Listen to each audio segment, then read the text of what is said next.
कल्कि पुराण और गरुड़ पुराण में ऐसे बातें लिखी गई है जो आपके रोंगटे खड़े कर सकती है। कलयुग के अंत के दृष्टि केवल कल्पना करने से ही मनुष्य का मन भय और आश्चर्य से भर सकता है। यह युग भयानक होगा कि यह आपके दिल को झकझोर कर रख देगा, लेकिन यह कोई काल्पनिक कहानी नहीं बल्कि हकीकत है। इन पवित्र ग्रंथों में लिखी गई बातें हमें आने वाले समय की भयंकर सच्चाई से अवगत कराती है। आज हम इनके बारे में विस्तार से जानेंगे और आपको बताएंगे। हमारा निवेदन है कि इस जानकारी को अंत तक पढ़ें और हमारे साथ बने रहें। कलयुग के उन पहलुओं को समझते हैं जो सृष्टि के इस चक्र को समझने में महत्वपूर्ण है। सबसे पहले हम उस कहानी को जानेंगे जो इन ग्रंथों में वर्णित है। इसके बाद हम आपको वे सभी मनोरंजक और भयानक दृश्य बताएंगे जो कलयुग के अंत में घटित होंगे। तो हमारे साथ बने रहिए, क्योंकि यह यात्रा न केवल ज्ञानवर्धक होगी बल्कि आपको गहराई से सोचने पर भी मजबूर करेगी। हिंदू शास्त्रों में कलयुग की आयु 4,32,000 वर्ष मानी गई है।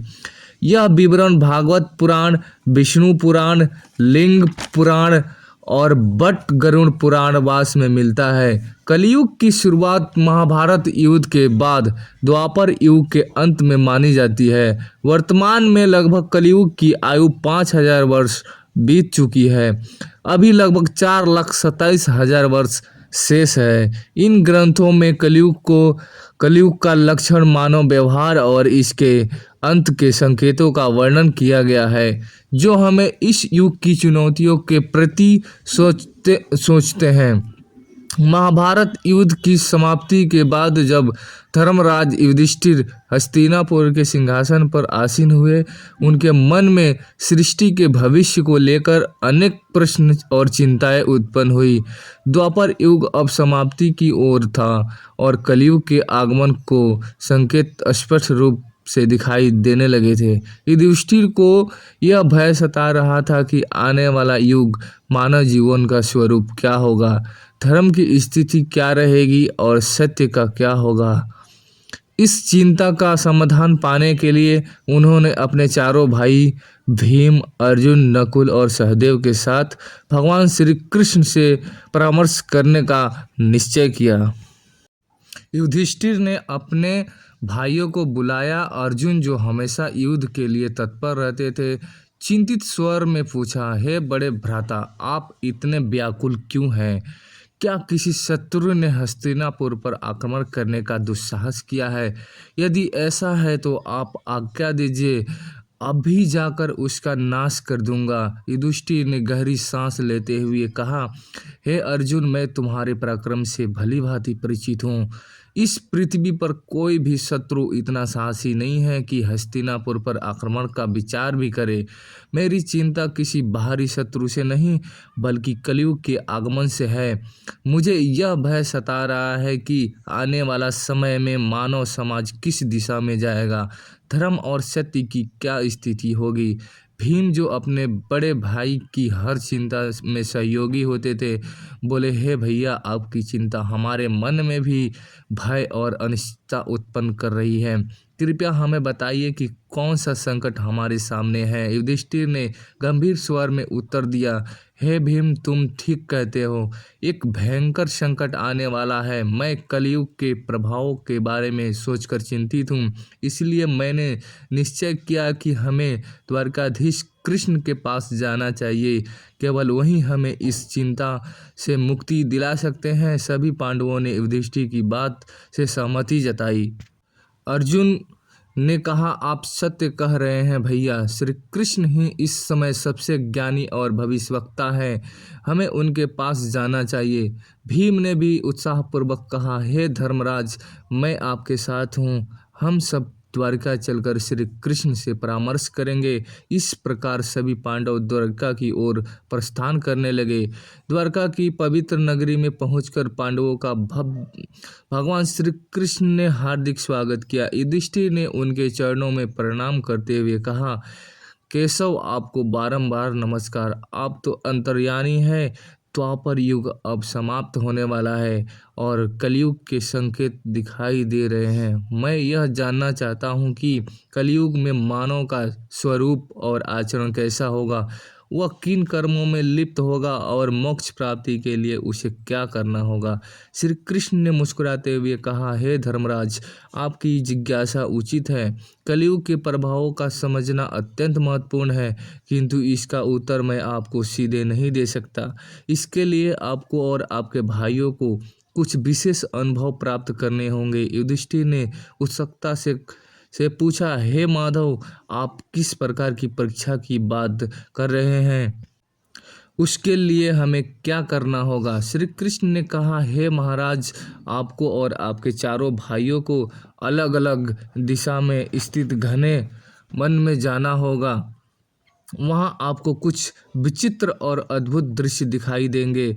उन अनुभवों को मेरे पास लौटकर साझा करना होगा, तब मैं आपको कलयुग के प्रभावों के बारे में विस्तार से बताऊंगा। युधिष्ठिर ने कहा, जैसी आपकी आज्ञा केशव। आप जिस स्थान के ओर संकेत करेंगे, हम वहां जाने को तैयार हैं। श्री कृष्ण ने कहा, आप और आपके भाई अलग अलग दिशाओं में जाइए। वहाँ भयंकर वन है। उनमें कोई असामान्य घटना देखे तो उसे मेरे पास लौटकर बताइए। मैं आपको कलयुग का रहस्य समझाऊंगा। श्री कृष्ण की आज्ञा का पालन करते हुए पांडव अपने रथों से उतरे और पैदल ही वन की ओर चल पड़े। वन का वातावरण शांत किंतु रहस्यमय था। पांडव अलग अलग दिशाओं में जाए ताकि अधिक से अधिक अनुभव प्राप्त कर सके। युधिष्ठिर का अनुभव युधिष्ठिर को एक घने वन में एक विचित्र दृश्य दिखा। उन्होंने एक विशालकाय हाथी देखा जिसके 2 सूंड थे।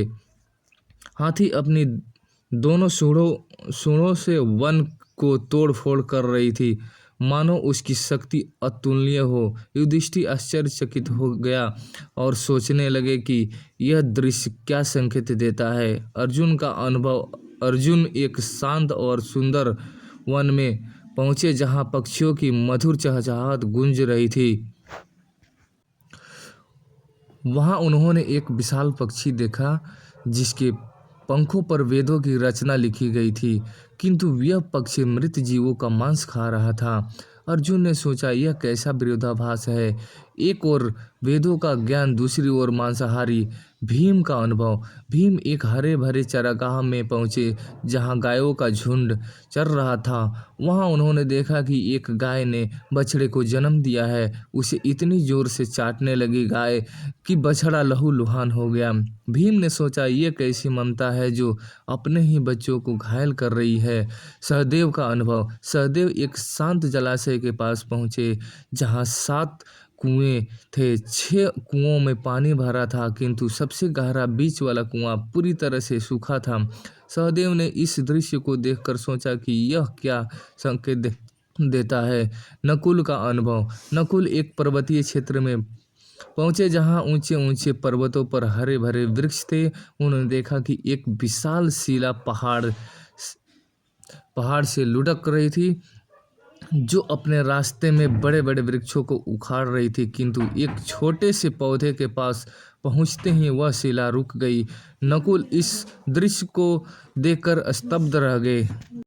पांडव वन से लौटे और श्री कृष्ण के पास अपने अनुभव साझा करने पहुंचे। युधिष्ठिर का अनुभव। युधिष्ठिर ने कहा, हे प्रभु, मैं एक 2 सूंड वाला हाथी देखा। श्री कृष्ण ने मुस्कुराते हुए कहा, हे धर्मराज, यह दृश्य दर्शाता है कि कलयुग में शासक दोनों ओर शोषण करेंगे।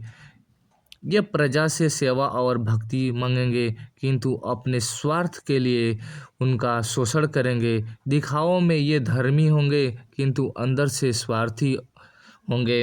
अर्जुन का अनुभव। अर्जुन ने बताया, प्रभु, मैं एक पक्षी देखा जिसके पंखों पर वेद की रचना की गई थी, किंतु वह मांस खा रहा था। श्री कृष्ण ने कहा, हे अर्जुन, कलयुग में विद्वान और पंडित कहलाने वाले लोग ज्ञान तो रखेंगे, किंतु उनका हृदय पवित्र नहीं होगा। वे धर्म और वेदों का उपयोग केवल धन कमाने के लिए करेंगे। भीम का अनुभव। भीम ने कहा, प्रभु मैं एक गाय को देखा जो अपने बछड़े को इतनी जोर से चाट रही थी कि बछड़ा लहूलुहान हो गया था, घायल हो गया था।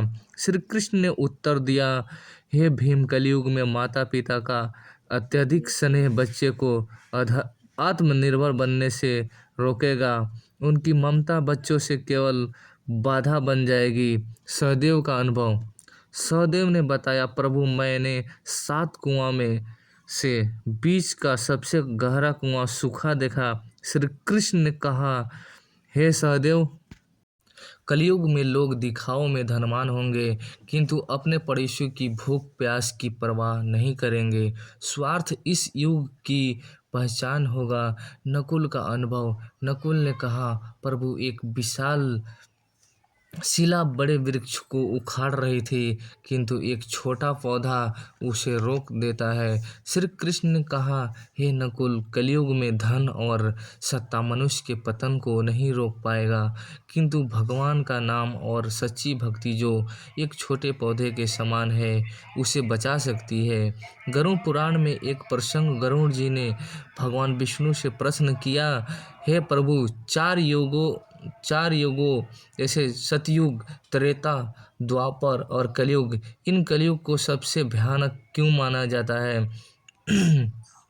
अंत के क्या संकेत होंगे और यह युग कैसे समाप्त होगा? भगवान विष्णु ने उत्तर दिया, हे गरुड़, कलयुग में अधर्म, स्वार्थ और पाप का बोलबाला होगा। इसके अंत के समय कुछ विशेष संकेत प्रकट होंगे जो सृष्टि के विनाश की ओर इशारा करेंगे। आइए इस 5 संकेतों को एक एक करके विस्तार से समझते हैं।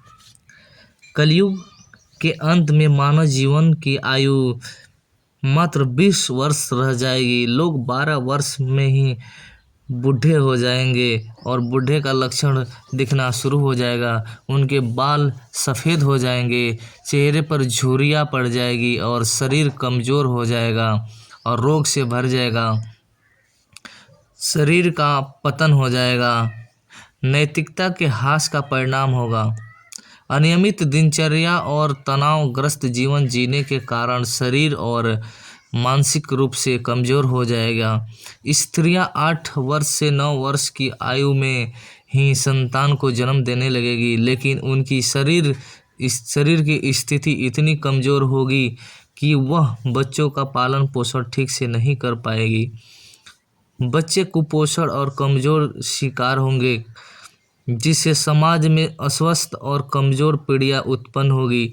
इस कारण पारिवारिक और सामाजिक संरचना पूरी तरह से चरमरा जाएगी। लोग अपनी भौतिक आवश्यकताओं की पूर्ति में इतने व्यस्त रहेंगे कि परिवार और रिश्तों के प्रति उदासीन हो जाएंगे।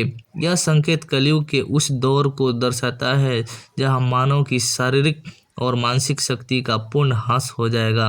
समाज में अव्यवस्था, अशांति और अराजकता का बोलबाला होगा। लोग एक दूसरे के प्रति प्रेम और विश्वास खो देंगे और स्वार्थी जीवन का आधार बन जाएगा। स्थिति हमें चेतावनी देती है